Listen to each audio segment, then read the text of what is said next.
Hello, Division 4. All right, so this is where it all comes together in the sense of our full cycle of long division. We're going to start very simple today and for the next couple days until, I guess we're getting pretty close to the end. We're going to be really practicing our long division. And yesterday or the other day, we talked about division when you have a dividing question. Something as simple as of that. We gave you these divide, multiply, subtract, right? And the idea is you divide, how many times does 4 go into 13 without going over? And we would know that it goes 3 times. And then you wanted to multiply. And of course, that gives you 12. And the last one, of course, is subtraction. And then our answer would be how many times does 4 go into 13? It goes in 3 times with 1 remainder, right? Well, now we're going to the final part. And we're going to add another letter of C, which stands for coming down or bring something down.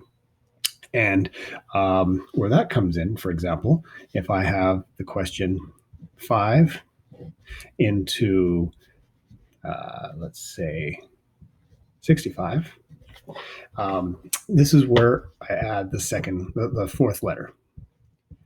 So it's divide, multiply, subtract, carry down. Okay.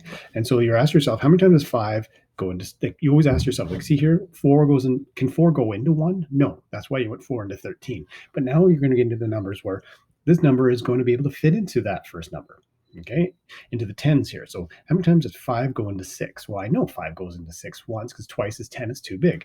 So then I put the 1. See, before I always said make sure that number goes over that because 4 goes into 13 3 times. Well, 5 goes into 6 one time. That's why we're actually putting that 1 above the 6 because we're actually saying 5 goes in 6 1 times.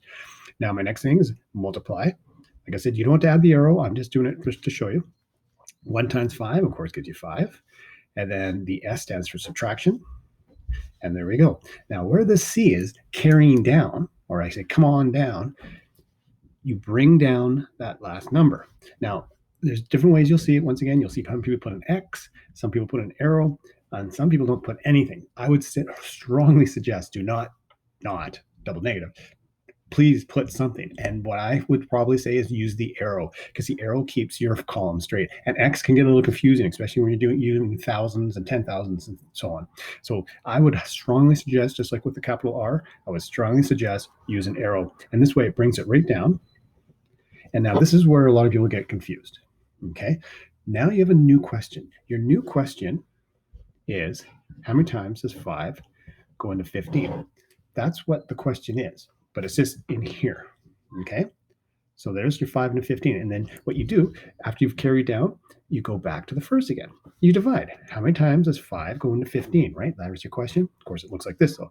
And 5 goes into 15 3 times. And there's where the 3 goes now on top of the 5, because you can see this column follows.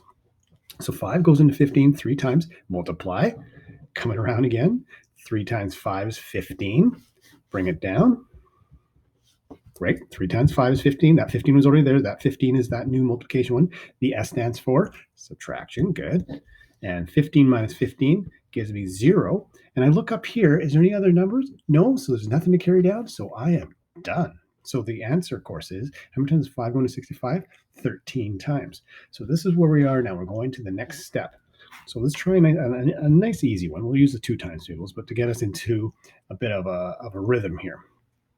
And so we'll say 57. Okay, 2 into 57.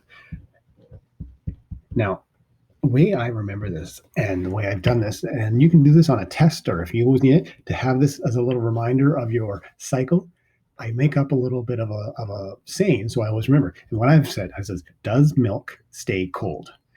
Somebody once told me, does McDonald's sell cheeseburgers? Well, I don't want to get into marketing or people who don't eat meat, so I'm going to always stay with, does milk stay cold? And or some of you just DM SC or whatever the case may be. But if you always have that, then you'll always know the system and you can keep on going back to it. So let's go ahead and do that. So divide. 2 goes into 5. Yes, it can. How many times? Well, we know 2, 4, 6. We can know that it goes twice because 2 times 2 is 4. There's my division. Now I'm going to multiply. 2 times 2, 4. Done. The S, subtraction. 5 times 4, 1. Done. Carrying down. Is there a number? Yes, there is a number. So I bring that 7 down. And my new question over here is how many times does 2 go into 17, right? That's my question, but I write it in here. This is where, once you get used to it, you might think, oh, I got confused with things. But really, that's all the question is right there, but you're just making it in here. So what do, I go back to the start again because I've just carried. See how it's just like a cycle. Divide. 2 into 17. Well, I know that 2 times 8 is 16. 2 times 9 is 18. So 9 is too big. 8 is perfect. So I put the 8 here because that's the number I'm dealing with the columns. Dealing with that column. I just divided. Now I'm going to multiply. 8 times 2 is 16. The S stands for subtraction.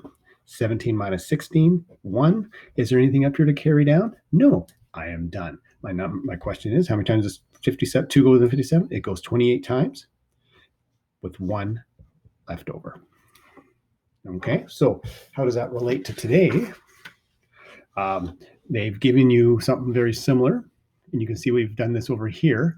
But what I was finding, what you can do here, you can start doing your does milk stay cold, and just go ahead and do what we just did. So, oh, this one looks familiar.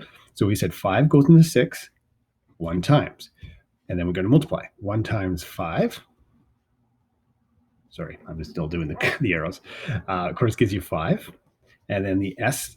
So we multiplied. Now we're going to subtract. 6 minus 5 gives you 1, and then they've carried down for us. So 15. My new question. So I go back to the front. Divide. How many times does 5 go into 15? And we know 5, 10, 15 goes 3 times. Multiply. 3 times 5, 15. Yes, subtraction. 15 minus 15, 0. Now, some people put remainder 0. You don't have to do that. We know if there's nothing there, you can put R 0. You're not going to get dinged either way, but you don't have to. It's only if there's actually a value of more than 0 that you'd have to put remainder. Okay, let's try one more. Okay, so we're going to, and this one they've actually given you part of the answer again, so we'll go ahead and do it, because I think what they're trying to do is walk us through it. So 2 goes into 9. We know the biggest number that 2 can go into 9 is 4 times, because anything more would be 10. So, and then does milk stay cold? Multiply. 4 times 2 gives me 8. Now the S is subtraction. 9 times 8 is 1. Look at that. And the C, carry down. So we bring down that 2. Now we start all over again. New question. How many times does 2 go into 12? 6 times. We know that we multiply. 6 times 2 gives me 12. And of course, next is subtraction. 12 minus 12, 0. Okay, and we'll give it a try and visit this again. Until next time.